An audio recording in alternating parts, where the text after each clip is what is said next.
Last story I want to hit today has to do with the coronavirus, or I'm calling it the CoronaPanic. I know what happened today. We are not going to talk about the coronavirus every day in the show until it's been obliterated, because it could consume all of our time, can make everybody fearful, and this is part of what the left wants.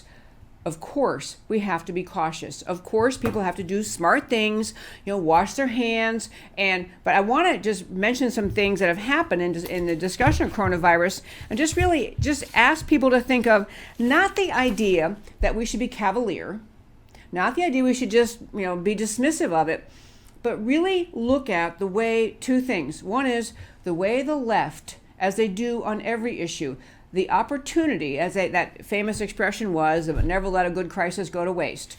The left will use this unfortunate coronavirus as a means of attacking President Trump, mocking his decisions, mocking the team he put in charge, mocking the decisions they make, mocking when they made them in place, Monday morning quarterbacking about saying, well, he did this, but he really should have done that. This will happen because the left always takes advantage of any situation they can. But number two, to be realistic about the coronavirus, today we had some really bad numbers. The stock market was way down. The energy market is a mess right now. There's a lot of people concerned about kind of watching the stock market, watching oil futures, and just seeing their portfolio be depleted. People, we have to be strong. We have to not panic. What the left would like more than anything else is for us to panic. For the American people to panic, for the American people to turn on President Trump, for the American people to look at all the great economic numbers that we were celebrating for the last 3.5 years, and all of a sudden see when the numbers go down because of the coronavirus or fears about the coronavirus, all of a sudden say, see, it was all the house of cards, President Trump didn't do anything right, it's all fallen apart. Whatever happens as an impact of coronavirus will be directly blamed on President Trump and somehow to diminish his numbers. I'm going to tell you a couple quick stories. So Ben Carson, we all know Ben Carson, love Ben Carson. He is a member of Trump's administration, and he was interviewed on Sunday by George Stephanopoulos. So in this interview with George Stephanopoulos, Ben Carson, was essentially saying, look, you have to be wise. You have to think for yourself. People who tend to have a serious problem, who may actually contract the coronavirus and pass on from it, are those people who are vulnerable. They're weak. They have either a weakened immune system, they are elderly, there's some other reason unhealthy. Those people, said Ben Carson, have to be especially careful. Really, you might want to stay away from crowds. You might want to stay in.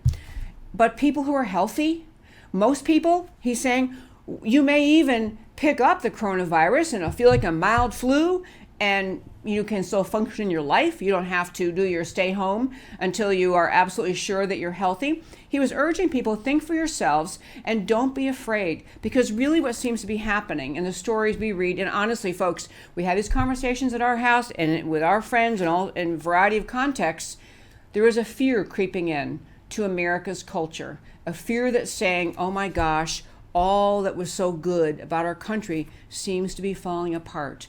Coronavirus is really going to get us all. It's going to destroy the stock market. It's going to destroy all the products we need to be importing in our country from China. It's going to hurt us.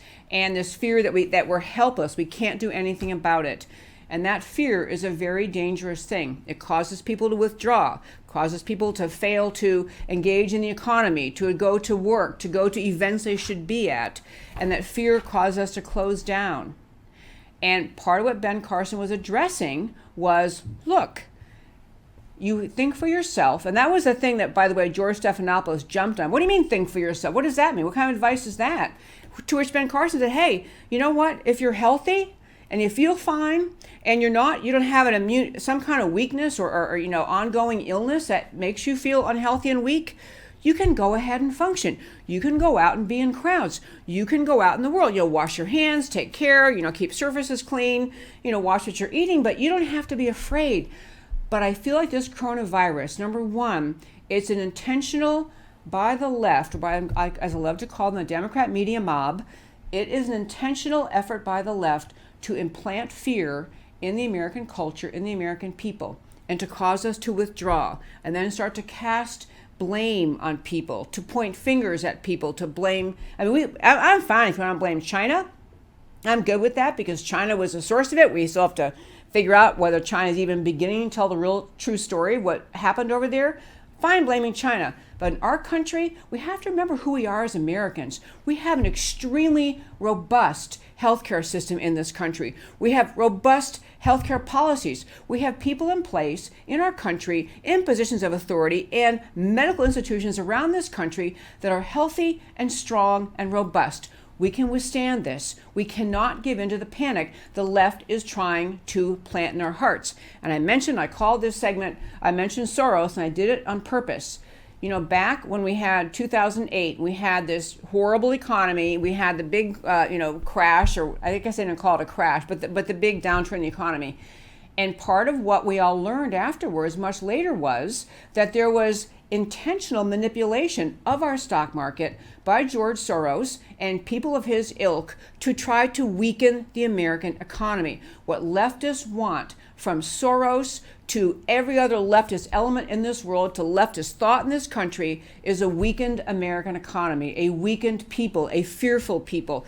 This is what the left hopes happens. This is what George Soros hopes happens. He hopes he can manipulate our stock market to make things worse. Our energy supplies are threatened, and all of a sudden we're all fearful. What if we can't go places? What if we can't travel? What if we can't?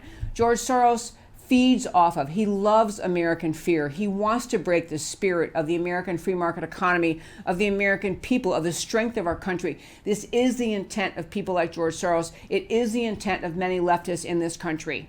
So I'm not saying be cavalier about coronavirus, but I am saying recognize the left uses fear as a weapon. They use fear as a weapon to cause people to be afraid. And so our economy continues to contract because no one will go out to dinner, no one will go on a trip, no one will go to public places.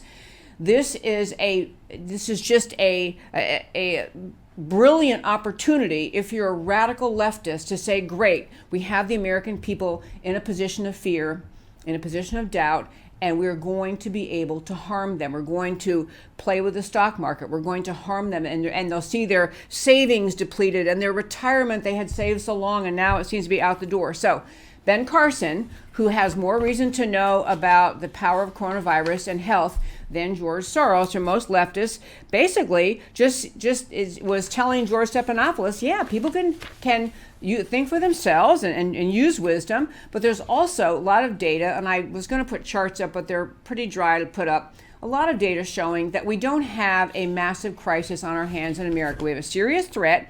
Coronavirus is, it's not a good thing, but it's not like the Spanish flu of 1918, I think it was, whatever year it was. It's not like these massive things where we have better healthcare systems now than we had in 1918. We have better healthcare. We have better systems in place to keep us healthy. And I really just, I actually want to urge you to go to our website again, AmericanWeTalk.org, and take a look on our homepage under shows, drop down list of links, numerous articles up with experts saying, including an infectious disease doctor saying, don't panic. Don't panic. It's not just that I don't want you to be fearful. I don't want anyone to be fearful. But I want us to recognize the left will use our fear to take away our liberty. That is how it works. When you're a leftist, it is an opportunity to take control of our country, take control of our people. Don't buy into it.